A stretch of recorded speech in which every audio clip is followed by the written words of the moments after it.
Assalomu alaykum, hurmatli sport ixlosmandlari. Bugungi podkastimiz mehmoni ko'pchilik uchun taniqli bo'lgan One FC promotionining top jangchilaridan biri hamyurtimiz Avazbek Xolmirzayev. Avazbek Xolmirzayev professional MMA'da 18 ta jang o'tkazgan. Bundan 16 tasi g'alaba bilan yakunlangan. 16 ta g'alabadan 14 tasi muddatidan oldin yakunlangan.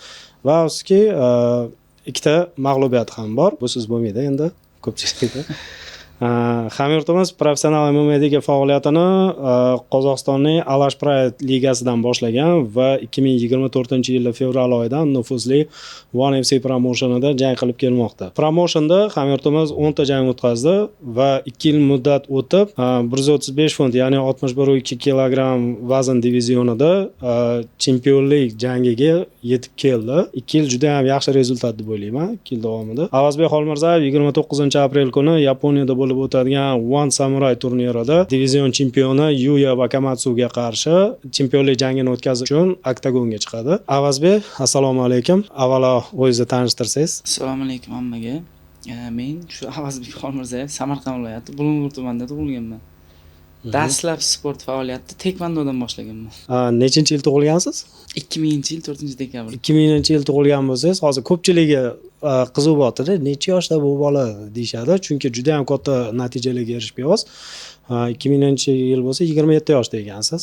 Bu ancha yaxshi yoshga nisbatan. Avazbek MMA sportiga kirib kelishingizga kim sababchi bo'lgan? Birinchi ustozingiz kim? MMA sportidan oldin aytdim hozir, taekvondo bilan shug'ullanganman. O'sha taekvondodan shu yoshligimdan birinchi murabbiyim o'sha Jizzaxlik bo'lgan. Trenerim ismi Jamshid. Familiyasi ismdan chiqib qolgan to'g'risi. Ismi Jamshid aka bo'lgan. Taekvondodan ITF yo'nalishi bo'yicha trenovka qilganman. Keyin shu rukopashniy, ushu sanda o'shanaqa bo'lib o'zgarib oxir o'z qiziqishim MMA bo'lgan. MMAdagi hozirgi ustozim Ozod Pardayev, ham ustozim, ham menejerim. Polni men bilan shug'ullanadigan odam shu hozir. O'sha eski janglaringizni adashmasam shu YouTube'ga qo'yib borgan ekansiz. 2020-yilda o'sha YouTube ochilgan ekan, Avazbek Xolmirzayev deb ko'rib chiqib ma'lumotlarga qaraganda hamma eski janglaringiz o'sha yerda. Bu ko'p sportsmenlarda yo'q. Ya'ni baribir ijtimoiy tarmoqda Avazbek Xolmirzayev deb yozsa, ma'lumot chiqib kelsa, bu juda zo'r. Qattan sizni miyangizga kelgan bu narsa. Avazbek Xolmirzayev YouTube'ga kirib olma 300 dan 400 tacha video bor-da, hammasi janglar shunaqa. Bu oldin o'sha o'zimiz ham qiziqganmiz-da, bir o'zimizni qanaqadir taraflama ko'rsatamiz deb harakat qilganmiz yoki o'sha videolarda yo'qolib qolmasligiga ham bir sabab bo'lgan menimcha o'sha eski videolarda. Endi eski videolar baribir ko'p bayeslarda menimcha yo'q bo'lib ketadi. Oldingi birinchi dastlab shu boshlab urushib kelgan bo'ylar yo'q bo'lib ketadi, to'g'ri? Sizda tarix bor-da, bor, shu tarixi bor, qiyinchiliklar, o'sha janglar, o'sha nol paytingizda qanaqa mehnat qilganlaringiz hammasi bor-da, o'sha yerda biz ko'rib chiqdik, juda zo'r. YouTube'ga ham intervyuga ham qo'yib qo'yamiz bu joylarni. Keyin Alash Pride'da boshlagansiz faoliyatingizni. Alash Pride'da juda zo'r janglar o'tkazib, mana hozir One Championship turnirida topviy bayeslar qatoriga, jangchilar qatorida turibsiz. Bu siz uchun katta yutuq, bilamiz. Endi o'sha o'zimizda nima deydi? Meni bilan nimamda ham bo'lmagan o'zi aslida bunaqa joylarga chiqishim, lekin yoshlikdan shu o'zim niyat qilib yurardim, o'sha ko'zga ko'rinadigan bir yaxshi bir nomdor bayes bo'laman deb yurardim o'zim. Yoshlikdan shu niyat qilardim o'sha narsalar. Shu Ozod akam Pardayev sababli ham mana shuncha natijalarga kelib qoldik endi. Baribir o'zi bo'lmaydi. Mehnat qildik, ozmuncha mehnat qilmadik, lekin haqiqatan qiyinchiliklar bo'ldi. Alash Pride'dan boshlab One FCgacha yo'limiz juda qiyin, mashaqqatli bo'lgan. Uzoq bosib o'tilgan yo'l, albatta natijasi juda chiroyli bo'ladi. O'zbekchasiga Jaydar tilida aytganda, sho'rva qancha uzoq qaynasa shuncha shirin bo'ladi deydi-ku. Xuddi shunaqa bo'ldi. Juda uzoq qaynagan lekin. Avazbek, yana bir siz to'g'ringizda ma'lumot va bitta savol. Faoliyatingiz davomida 2025-yil fevral oyida MMA rekordi bo'yicha ketma-ket 3 ta jang o'tkazgan ekansiz va undan tashqari o'sha Bangla stadionida yana Muay Thai bo'yicha janglar ham o'tkazgan ekansiz. Bizga kelib tushgan ma'lumotlarga qaraganda, endi qarang, birinchisi Bangla stadionida grappling bo'yicha bir bellashuv o'tkazdik. Keyin bir hafta o'tib aynan shu ligada MMA bo'yicha yana bitta jangda ishtirok etdingiz. Keyin shu oy oxirida One Friday Fight 98 turnirida jang qildingiz. Endi Muay Thai to'g'risida yana o'z qo'shimcha qilib aytib o'tib ketasiz va bularning barchasida g'alaba qozongansiz. Eshitishimiz bo'yicha hozir qisqa muddat ichida ketma-ket 3 ta jang o'tkazishingiz, 3 ta yoki 4 ta. Qisqa muddat ichida shuncha jang o'tkazishingiz sizga og'irlik qilmadimi? Kuch to'plash, mayda jarohatlardan tiklanish va keyingi jangga tayyorgarlik ko'rishingiz uchun bu to'sqinlik qilmaganmi sizga? Endi qanaqa aytsam, har bitta borayotgan mana shu Tailandga sborga borayotgan boyeslarda основной moddiy taraflama baribir muammo bo'ladi-da. Bizada o'sha vaqtida o'sha Ozod akam o'sha Banglada o'zlari nima boyeslarni qo'yardi, yurgizardi Banglada, menejerlik ham qilardi Banglada. O'sha vaqtida bizlarga aytgandi, graplingdan kurashib ko'rasanmi deb. Menga hali bo'yim aniq emas edi. One Championshipda mayli deb kurashganmiz. O'zimizni sinab ko'rganmiz. Ham u yerda ham o'zimizni sinaganmiz, ham opit olganmiz, ham u yerda pul ishlaganmiz bizlar. O'zimizni pitaniyamizga bo'lmasa qanaqa kvartiramizga to'lashga baribir mablag' kerak bo'ladi, u yerda baribir. Har bitta sportsmen kerak bo'ladi.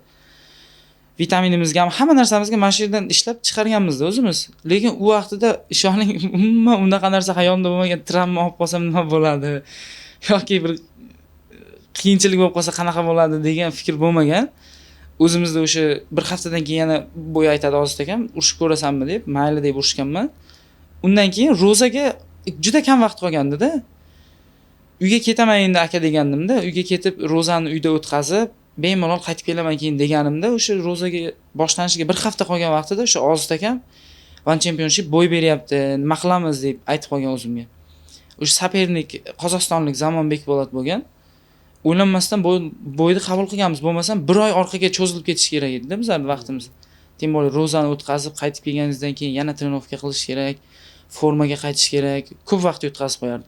O'shaning uchun birdan bo'yni qabul qilib, bo'yni o'tkazdik, bu kunisiga ro'za boshlandi. Shu ro'za bilan O'zbekistonga qaytib ketganmiz keyin. Ro'za bo'ldi. Muay Thailarda ham ko'p jang o'tkazganmiz, hammasi opit и pul. Opit и pul bo'lgan.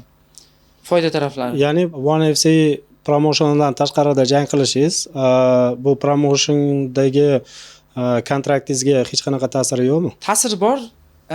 Endi hozirlardan ta'siri bor. Oldin bizda kontrakt bo'lmagan, bemalol chiqqanmiz. Muay Thaiga ham, grapplingga ham, MMA'siga ham chiqqanmiz. Hozir grappling bo'lsa ham o'zimizda kurashinglar deydi. Muay Thai baribir bilasiz, One Championshipda o'ta kuchli. Muay Thaiga menimcha hali bor ozroq. Avazbek, ikkita mag'lubiyatingiz bor. O'sha mag'lubiyat paytida siz nimani ko'proq his qilgansiz? Ya'ni hozir sportchilar mehnat qiladi, qattiq mehnat qiladi hamma sportchilar, lekin bitta mag'lubiyatdan so'ng o'sha o'ziga bo'lgan ishonch, motivatsiya so'nib qoladi-da. Sizda qanaqa bo'lgan o'sha paytda ikkita mag'lubiyat? Mag'lubiyat bilasiz, og'riqli bo'ladi mag'lubiyat. To'g'rimi? Har bitta sportsmenga qattiq ta'sir qiladi. Stress bo'ladi baribir, oldidagi yaqin odamlar yo'qoladi o'zi.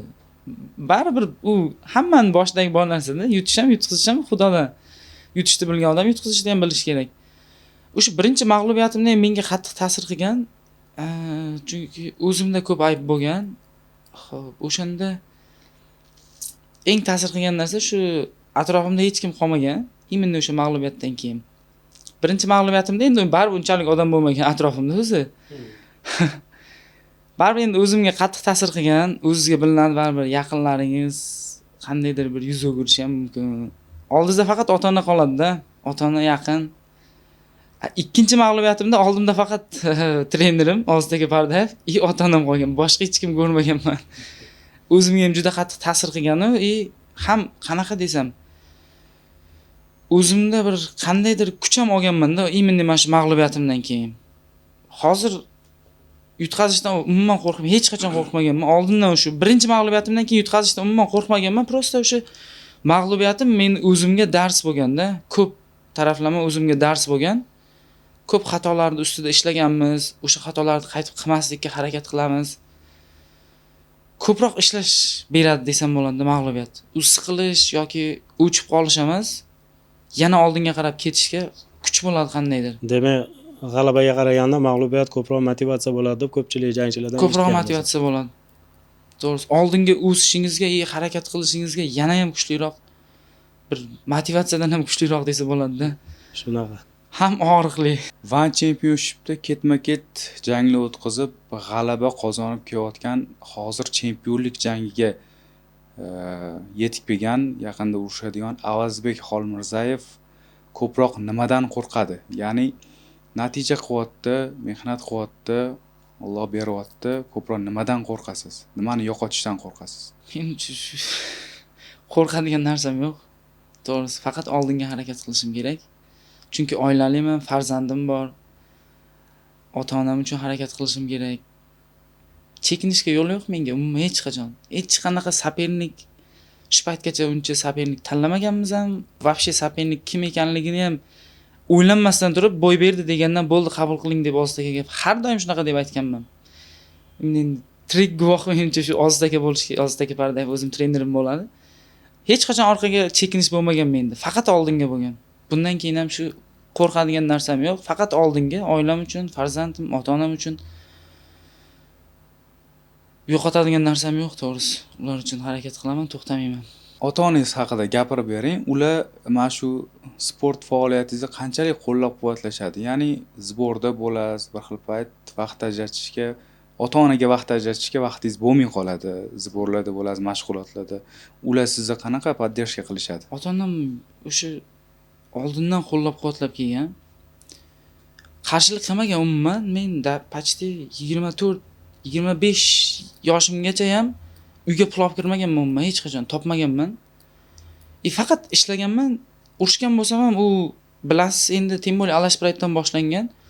Alashpraytni gonorariga menimcha vitaminta o'zi Qozog'istonga borasiz, urushasiz, qaytgunizcha o'sha Pul ketib qoladi. O'zbekistonga o'tdingiz, o'sha tomoshadan bo'ldi, qarzga kirib boshlaysiz sekin. Qiyin bo'lgan baribir endi. O'shaning uchun ham shu ota-onam bir oz gapirmaganda menga. O'g'lim boshqa kasb tanlasang bo'lmaydimi yoki yoshing yetdi, uylanishing kerak, uje ro'zg'or degan narsa tushadi baribir boshingga deb yuzimga solmaganman. Qo'llab-quvvatlagan meni, hech qachon menga qarshilik qilmaganda. Shu borini bergan, hamma qo'ldan kelgan hamma narsani qilganda. Men o'ylayman bu hozir sizga eng katta kuch deb o'ylayman. Ya'ni shu sport faoliyatingizda mana shu vaqtgacha chempionlik jangigacha kelishingiz birinchi o'rinda ota-onaning duosi, mehnat. Shu bundan keyin ham borini shu ota-onam uchun qilaman deyman-da baribir. Endi o'zingiz ko'rib turasiz-ku, baribir qiynalib siz uchun qancha harakat qiladi ota-ona, mehrini beradi, borini beradi-da. Endi menimcha navbat keldi deb o'ylayman. Endi mazza qilib dam olib, farzandlarini bir rohatini ko'radigan vaqti keldi deb o'ylayman ota-onaning. Sizni ijtimoiy tarmoqlarda kuzatib kelayotgan barcha yurtdoshlaringiz, birinchi o'rinda ota-onangiz, yaqin do'stlaringiz, One FC ligasini chempionlik kamari uchun jang qilishingizni kutib kelishyapti. Buning uchun murabbiyingiz Ozodbek Pardayev va jamoadoshlaringiz tinimsiz harakat qilib kelishyapti. Mana endi bugungi kunga kelib, dunyoning eng nufuzli ligalaridan biri One Championship kamarini O'zbekistonga olib kelish uchun Yaponiyaga ketyapsiz. Bizni bo'lgan media jamoasi sifatida sizni ko'p qo'llab-quvvatlaymiz va tilakdoshmiz. Kamera olib kelishingizni kutamiz. Siz faoliyatingizda eng muhim jangi qanchalik kuchli tayyorgarlik ko'rdingiz va bu chempionlik kamari siz uchun qanchalik katta ahamiyatga ega? Xo'p, biz bu jangga 2 oy, 3 oy oldin baribir jang aniq bo'lgan. O'shandan beri biz почти 2 oyni Tailandda tayyorgarlik ko'rdik. Polni trenerim Ozodbek Pardayev, o'zimizni komandamizdagi Diyor, oktagonda o'sgan jamoalardan birga shug'ullanganmiz. Unga men yordam bergan, menga u yordam berdi. Beyiz ekan, hammamiz bir-birimiz uchun ishladik. Qo'limizdan kelgancha harakat qildik. Trenerim polni kamchiliklar ustida ishladi. Hamma narsani tushuntirdi, qayerda qanaqa kamchilik. Baribir bilasiz, chempionlik jangiga qattiq tayyorgarlik bo'ladi. Har bitta kamchilik katta ahamiyatga ega-da baribir bo'yda. Bitta narsa hal qiladi baribir. Hamma tayyorgarliklarni ko'rdik deb o'ylayman endi. Xudo xolasa qo'limdan kelgancha harakat qilaman. Orqaga umuman chekinish yo'q. O'zimizni aniq yaxshi tayyorgarlik ko'rdik. Bo'yga ham tayyormiz deb o'ylaymiz. Bu yerga kelishda o'zi oson bo'lmagan, to'g'risi.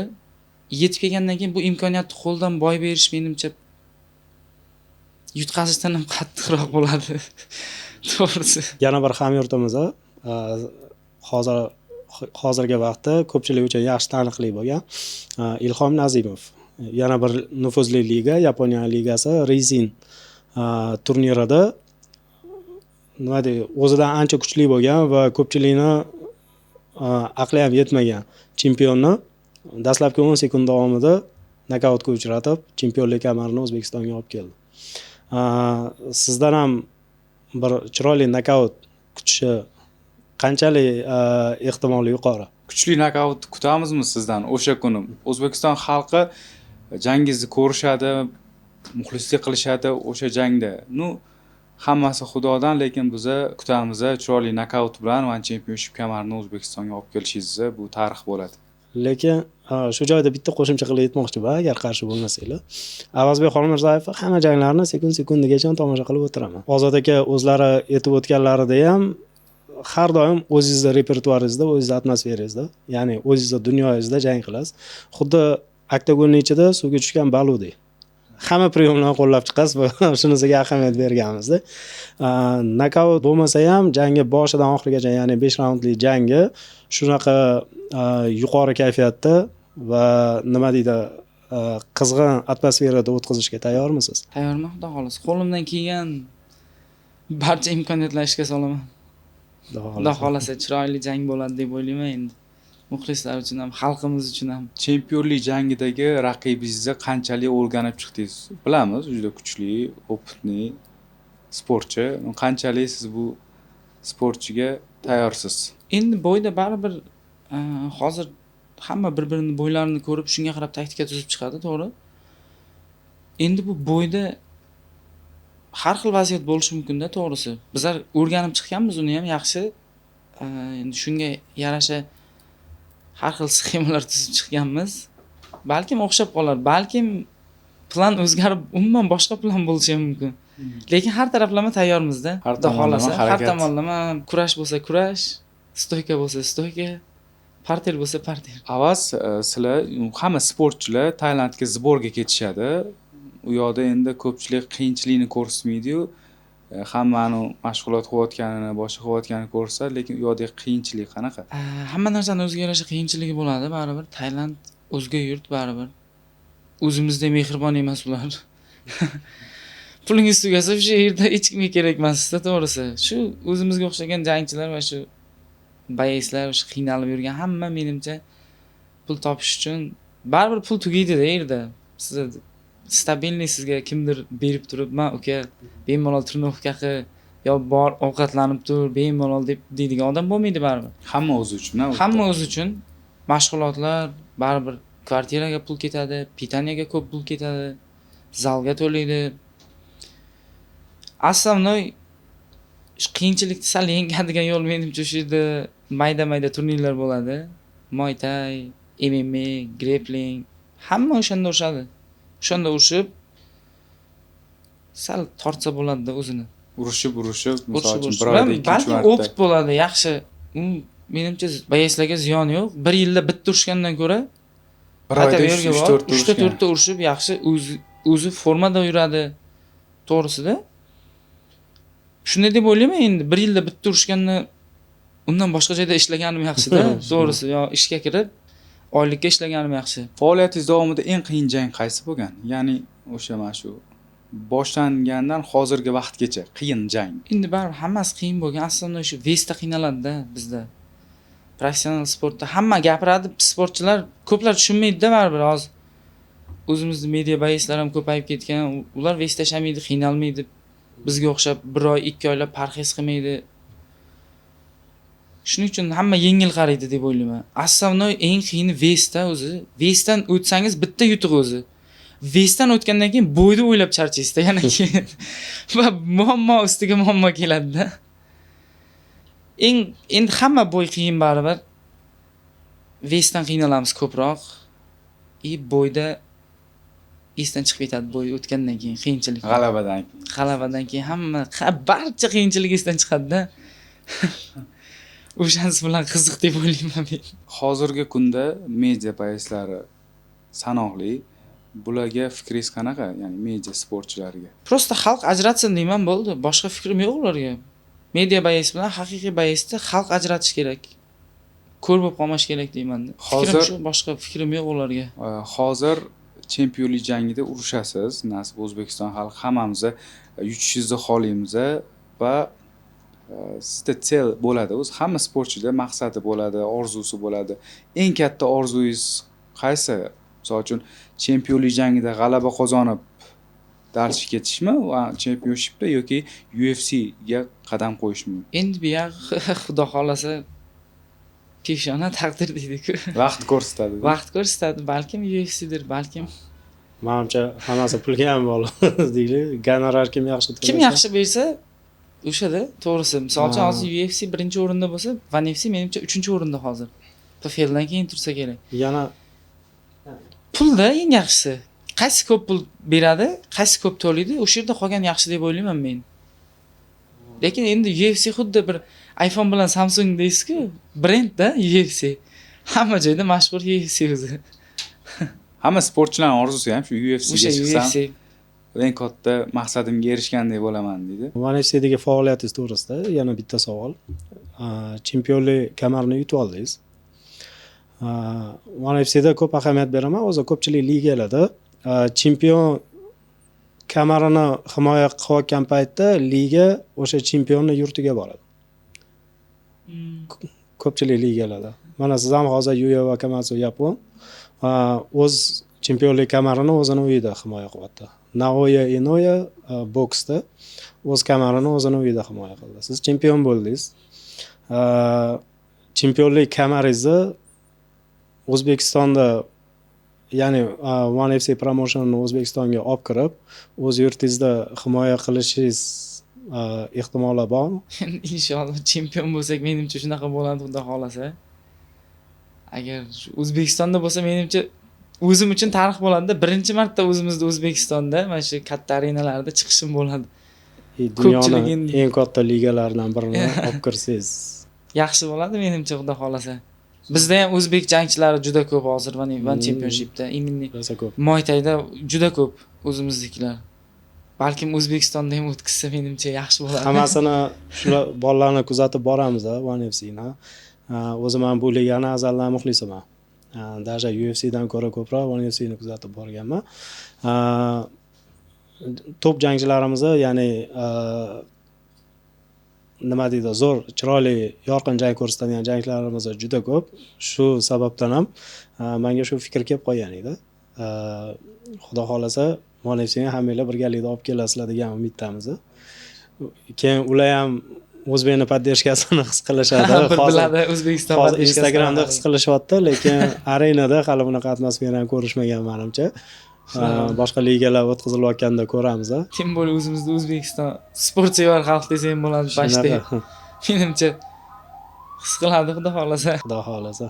Rahmat sizga ham katta. Sizga barcha podpischiklarimizning nomidan bir qo'llab-quvvatlashimizni, kamarni O'zbekistonga olib kelishingizga tilakdoshmiz. Shuni tilagani bir mehmonga chaqirgan edik. Xudo xolasa shu xalqimiz duo qilib tursa, nima u? Xudo beraman desa bir soniyada berish mumkin. Shunaqa. Tavakkal qilamiz. Ilhom Nazimov 10 soniyada berib qo'ydi. Endi xudo xolasa sizga gap emas, xudo xolasa. Qancha nufuzli ligalar kamarni O'zbekistonga olib kelsak, shuncha o'zimiz O'zbekiston menimcha taniladi, hamma biladi. Chempionlik jangiga omad. Bugungi suhbatimizga kelganingiz uchun, vaqt ajratganingiz uchun rahmat va sizni jangingizni qo'llab-quvvatlab, ko'rib, muxlislik qilayotgan O'zbekiston xalqiga, sport muxlislariga fikringiz jangdan oldin. Xalqim O'zbekiston shu joygacha baribir oson bo'lmadi yetib kelish. Inshaalloh borimizni beramiz, xudo xolasa. Qo'limizdan kelgancha, eng oxirgi imkoniyatlar qolgancha harakat qilamiz. Mana shu ligani kamarini O'zbekistonga olib kelishga.